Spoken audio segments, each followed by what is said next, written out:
I'm Alex, and this is my story how I took HypeAuditor from a small startup to the leader amongst the influencer marketing platforms worldwide, working with the hundreds brands of agencies all around the world. I didn't raise a huge amount of money, I didn't have a big personal brand, and the first idea that we started to do in influencer marketing market actually failed. But by watching what really happens in creator economy, listening carefully to the brands and agencies working with the influencers themselves, I managed to first build successful startup around influencer marketing and then grow it to the full cycle platform working with the full cycle influencer marketing across 6 major social networks. So if you are building right now something and you are stuck and you're afraid to move forward from idea stage to something more ambitious, this is a story for you. And it's a pretty interesting story about how we build a global company. So back in 2017, when we started to work in influencer marketing, starting to build our startup, it was a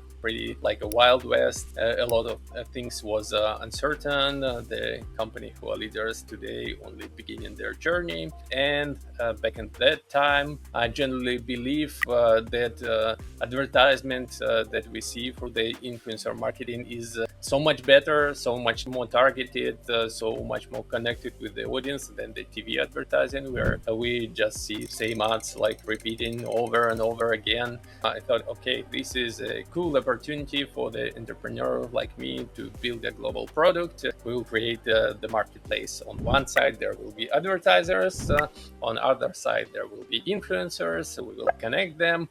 Everything would happen automatically in the platform. Bright idea, but when we start to testing this idea, at first we understand we was not only start up with such bright idea. There were around 200, 300, I don't know, other startups that are doing pretty much the same. So we do not know this when we started, and actually we build everything, build the product, launch it, and then understand that the funnel of the product have so much churn, so much leaked spaces on every step of the funnel, starting from the beginning, which actually leads us to discover HypeAuditor later.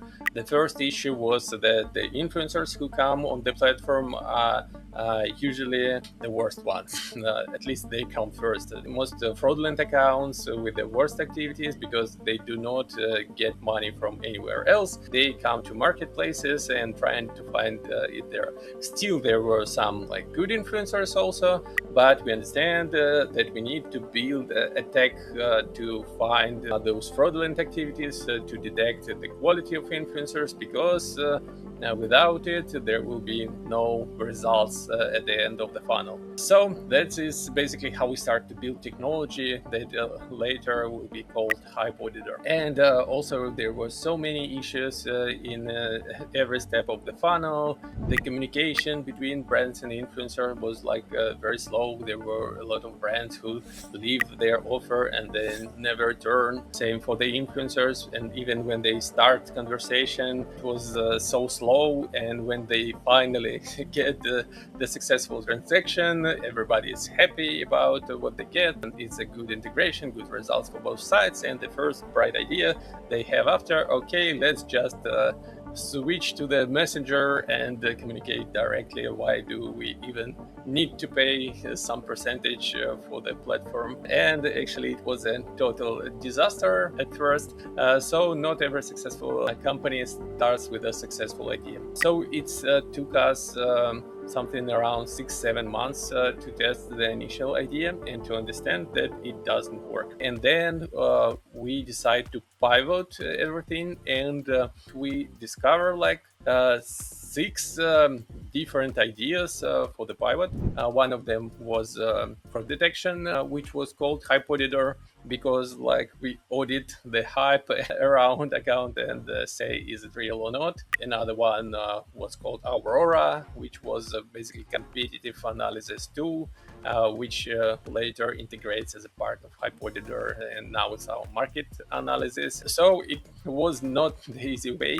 We spent another 3-4 months trying to pivot, and then in the February of 2018, HypeAuditor was launched. It was launched like a very simple product which provide customers with an analytical report specifically for Instagram, specifically with focus on fraud detection and account quality. Still, we are best on the market in terms of fraud detection, in terms of analytics, but it was like very initial part where we started. And back to 2018, we charged like $2 per report, and it was just a purely pay-as-you-go system. And the more you buy, the cheaper it becomes. So you just buy reports, checking influencers, and actually it was very right time, lucky for us, because 2018 was a big year to talk about like fraud detection, fighting fraud in Instagram. In the beginning of the summer, the CMO of Unilever, Keith Witt, tells on the big summit that they need to bring their attention to fraud. They need to find the fraud. So the biggest company's attention was on this fraud detection topic. It was a good time for our company to appear. And then I see what the product market fit means. We have a launch on the product hunt, immediately get a second place, get a lot of new users. We get some viral publications from influencers, from friends, just because they want to do it. So we get our initial customers, so we get our initial users in this kind of viral loop. Pretty hard to imagine in 2026, but sometimes the things happened. And it was a lucky time for us.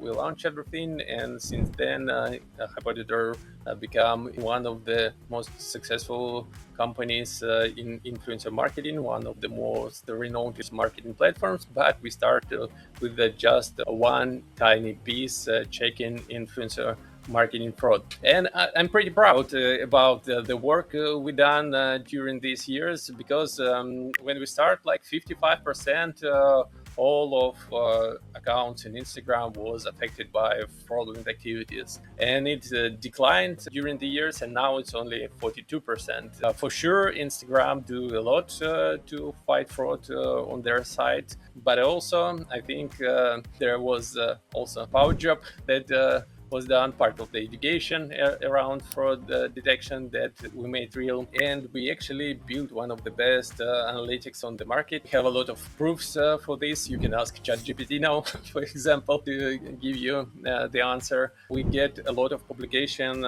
from different media sources. We would collaborate with the big companies in similar fields.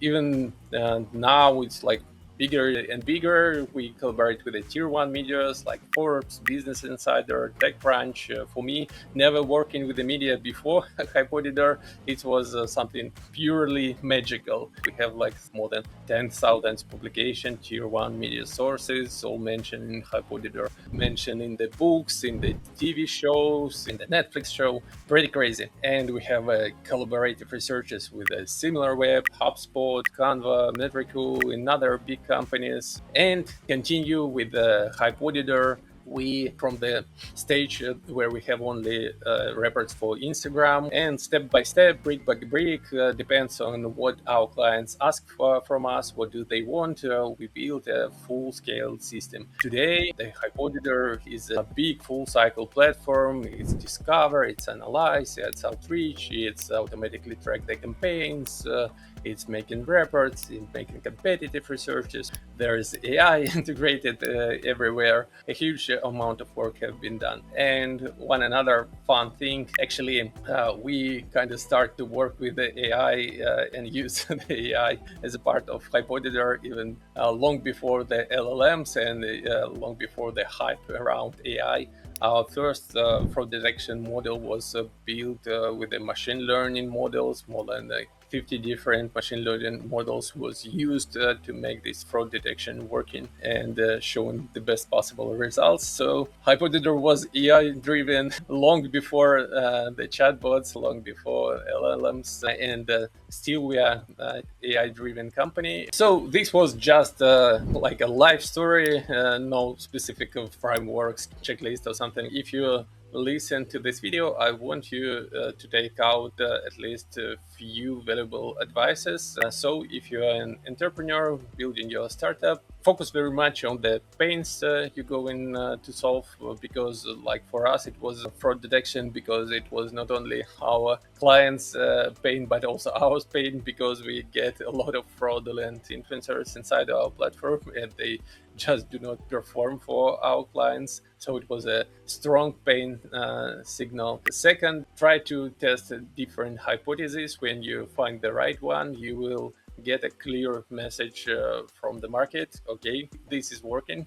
You most probably will see the clear feedback that the people needed, wanted, ask you to do more in this direction. That is how it was in our case. The third and most important for me is to find something to do that you generally love, that you generally think is the right thing to do, because without it, it would be pretty hard to run this marathon, because the business in many ways feels like a marathon. You have no chances not to fail. There will be stages when you make mistake. There will be stages when you fail.